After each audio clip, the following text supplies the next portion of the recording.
So yun guys, pa-ID na lang nito. Yan si Mother Earth.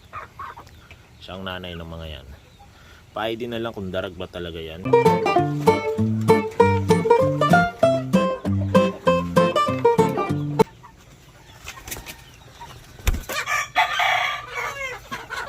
Ito yung nanay. Ayan yung isa na yan. Feeling ko darag yan eh. Sa kulay niya. Mayroon siyang yellowish dun sa neck. No? Neckline niya. Ito mga offspring na niyan. No? Mga anak. Ayan, mga anak na yan. Kaya ganyan yung kulay niya. Uy, wala ng tubig. Sige, lalagyan natin yan mamaya. Itong nanay, marami na itong na-produce. No? Mga pang ilang batch na itong mga anak niya. Yan, yung mga anak yan, kung bakit ganyan ang kulay nila. Kasi, na-cross sila sa Rhode Island. Hindi yan yung Rhode Island. Yung tatay pa niya, Rhode Island. No? Na-cross sila sa Rhode Island. So, ganito. Ito kung mapapansin nyo,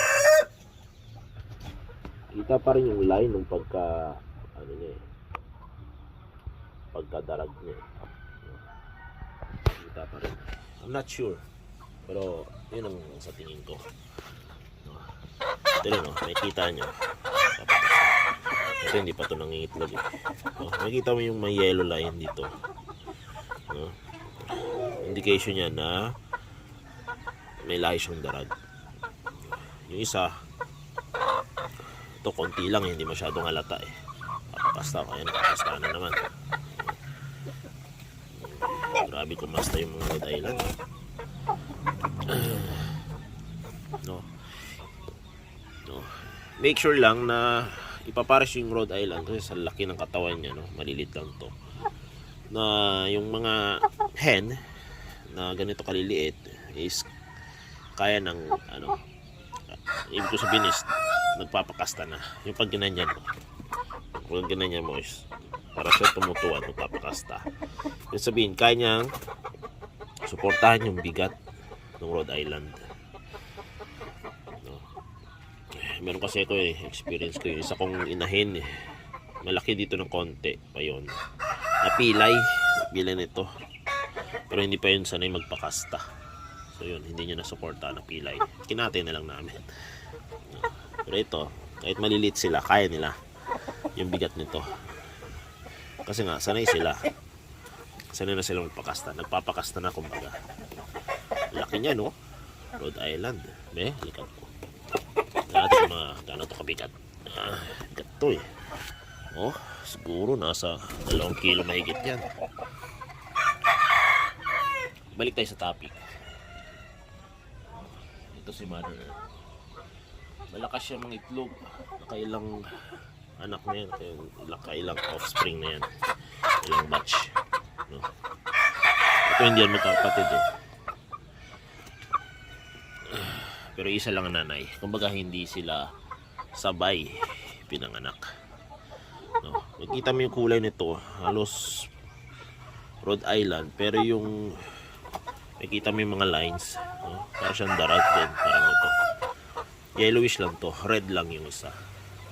May pagka-red. So malakas ang dugo ng Rhode Island. Andun yung isa may itlog na naman. Oh. Naghahanap na siya ng itlog. No? Magandang breed to. Pero, malakas mga itlog. Actually, bago lang to eh. Bago lang tong mga sisiyo niya eh. May sisiyo to sa labas eh. Bago lang. Ngayon, ang itlog na naman siya. Ito din. Yan.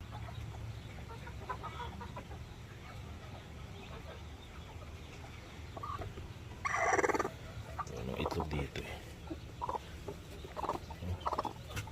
May narinig akong sisiyo dito. Dito yan sa taas. Isa naman. Dito.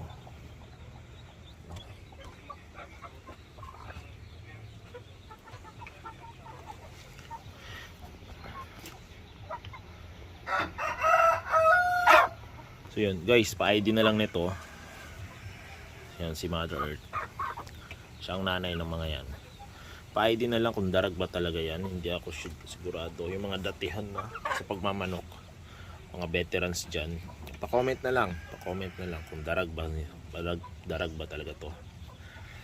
No. Alam ko yung iba magagaling eh. Unang tingin pa lang malalaman na nila eh. No, yan yung paa. No, yung mukha. Yung sukat niya oh, may kita nyo maliit lang. Maliit lang yan. Tapang. Ngaway. So yung mga offspring yan eh. Tapang. Malakas siya lumipad. Maliit lang siya. Ito yung kamay ko. Huliin ko. Subukan ko siyang huliin. Yung mata. Hindi, subukan ko huliin. Ako, mahirap to. Mailap. Nilipad na yan.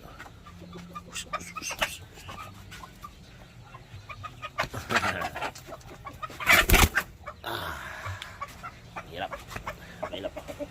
Nilipad na yan. Dito.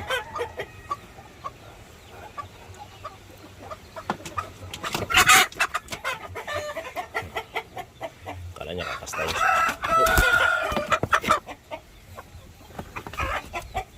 Ayan o. Malit lang siya guys. Isang kamay lang. O. Malit lang siya. Tapos nagapos yan. Tapos magaan lang din.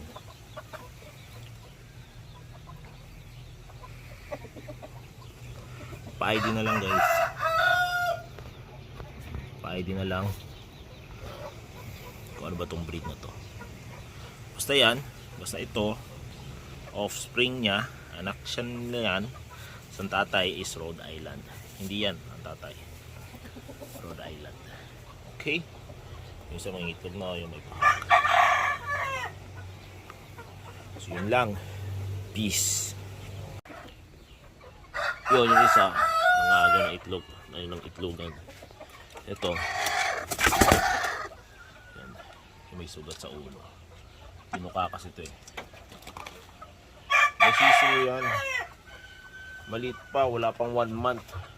Iniwalay na namin kasi nang itlog siya. Nilagay namin siya dyan sa green pen na yan.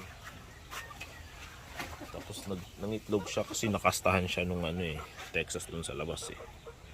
Nakastahan siya. So iniwalay na namin yung sisiyo niya, dalawa lang naman yun. Sinama namin doon. Yan. Tapos ngayon oh, nangingitlog na naman oh. Oh. Hindi pwede magkamali. Yan yun. Kasi meron yung sugat sa ulo. Yan o, may peklat. Pinukaya nung nasa labas yan eh. Kasi mangingitlog na naman.